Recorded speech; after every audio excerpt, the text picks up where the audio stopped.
हम सब ने जीवन में कई कहानियां सुनी, पढ़ी या देखी होगी। इनमें से कुछ एक कहानियां ऐसी होती है जो हमारे मन पर गहरी छाप छोड़ जाती है।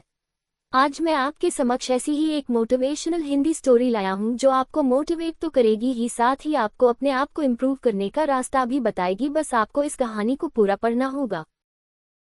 4 बेलगाम घोड़े। मोटिवेशनल कहानी।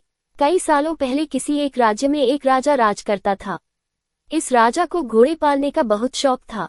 इस राजा के पास वैसे तो कई सारे घोड़े थे, लेकिन इसके पास 4 ऐसे जंगली घोड़े थे जो इस राजा को काफी पसंद थे। राजा ने इन घोड़ों को ट्रेन करने के लिए कई ट्रेनरों को बुलाया, मगर कोई भी इन घोड़ों को अच्छे से ट्रेन नहीं कर पाया। जब भी कोई इन पर बैठने की कोशिश करता तो यह उसे तुरंत अपनी पीठ से फेंक देते या उसे लात मार देते। राजा को घोड़े प्यारे बहुत थे, इसलिए ट्रेनरों को सख्त वार्निंग दी जाती थी कि इन पर जोर जबरदस्ती ना की जाए, यानी कि इन्हें मारा पीटा ना जाए। कई महीने निकल गए मगर कोई भी ट्रेनर घोड़ों को अच्छी तरह से ट्रेन करने में सक्षम नहीं हो पाया। तब राजा ने अपने राज्य में ढिंढोरा पिटवाया कि जो भी व्यक्ति इन घोड़ों को अच्छे से ट्रेन कर देगा उसे बहुत बड़ा इनाम दिया जाएगा। कुछ दिनों बाद एक युवा ट्रेनर राजा के पास आया।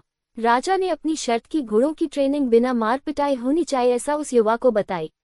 युवा ने राजा की शर्त मान ली और अपनी तरफ से भी राजा के सामने 2 शर्तें रख दी। युवा ट्रेनर बोला, मैं आपकी हर शर्त मानने के लिए तैयार हूं, मगर मेरी भी 2 शर्तें हैं जो आप मानो तभी मैं आपके घोड़ों को ट्रेन कर पाऊंगा। राजा ने कहा, पहले शर्तें तो बताओ। ट्रेनर बोला, पहली शर्त है कि मुझे इन घोड़ों को ट्रेन करने के लिए कुछ महीने या पूरा साल भी लग सकता है, उतना वक्त दिया जाए। और दूसरी शर्त यह है कि इन घोड़ों के खाने पीने रहने का बंदोबस्त पूरा मुझ पर छोड़ दिया जाए। राजा के पास कोई और विकल्प था नहीं। कोई भी ट्रेनर आज तक घोड़ों को टर्न करने में सफल नहीं हो पाया था और अब तो नए ट्रेनर्स भी आने बंद हो गए थे। राजा ने युवा ट्रेनर की सारी शर्तें मान ली और घोड़े उसे सौंप दिए। युवा ट्रेनर अगले दिन से ही एक बड़े से बाड़े में इन घोड़ों लेकर गया और वहां सबको खुला छोड़ दिया। ट्रेनर बाड़े के किनारे किनारे पर दौड़ने लगा। फिर दौड़ते दौड़ते थकने के बाद ये युवा ट्रेनर वही बाड़े में लेट गया। वहां से उठने के बाद उसने खुद ही घोड़ों को चारा खिलाया और पानी पिलाया। इन सब प्रक्रिया के दौरान उसने घोड़ों को नहीं बांधा था। अगले दिन भी ट्रेनर ने वही सारा काम दोहराया जो उसने पहले दिन किया था। ये काम उसका नित्यक्रम बन गया। वह घोड़ों को बाड़े में खुला छोड़ देता, उन्हें घास चारा खिलाता और बाड़े के किनारे किनारे दौड़ता रहता। धीरे धीरे चारों घोड़े भी उस ट्रेनर के पीछे पीछे दौड़ना शुरू कर दिए। घोड़ों को लगने लगा कि ट्रेनर उनका दोस्त है और उनसे प्यार करता है। सारे घोड़े ट्रेनर के साथ बहुत ही सहज महसूस करने लगे। कुछ महीने बीतने के बाद एक दिन राजा अपने घोड़ों की खबर लेने के लिए और ये देखने के लिए कि ट्रेनिंग कैसी चल रही है बाड़े में आया। राजा ये देखकर खुश हो गया कि सारे घोड़े ट्रेनर के पीछे पीछे दौड़ रहे थे। राजा को अब यकीन हो गया कि यह ट्रेनर ही उसके घोड़ों को ट्रेन कर सकता है। राजा खुशी खुशी वहां से चला गया। देखते ही देखते 1 साल बीत गया। तब जाकर युवा ट्रेनर ने राजा को संदेशा भिजवाया कि घोड़े पूरी तरह ट्रेनिंग हो चुके हैं, सो राजा एक बार आकर देख ले।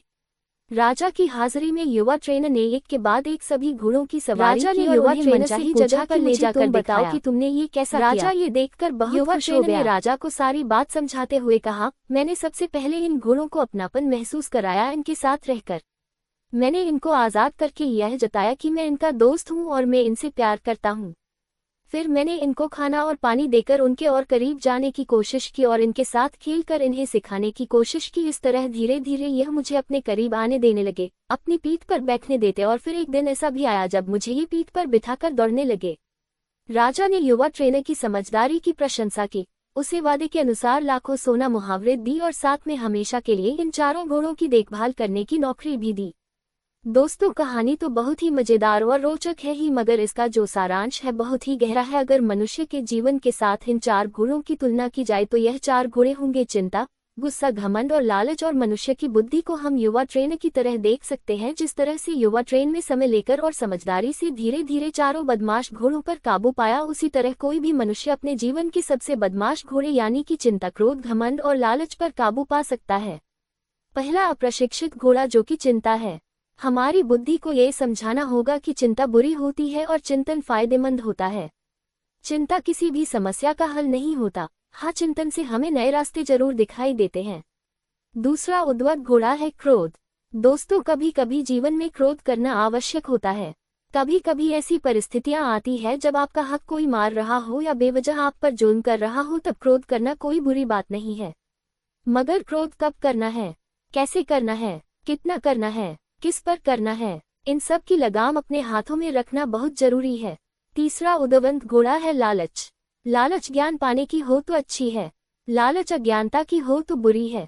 लालच धन मेहनत से प्राप्त करने की हो तो अच्छी, लालच बिना मेहनत के गलत तरीके से धन प्राप्त करने की हो तो बुरी। चौथा और आखिरी उदवंत घोड़ा है घमंड। मैं ये काम कर सकता हूँ, इसे गर्व कहेंगे, और सिर्फ मैं ही इस काम को कर सकता हूँ, ये घमंड होता है।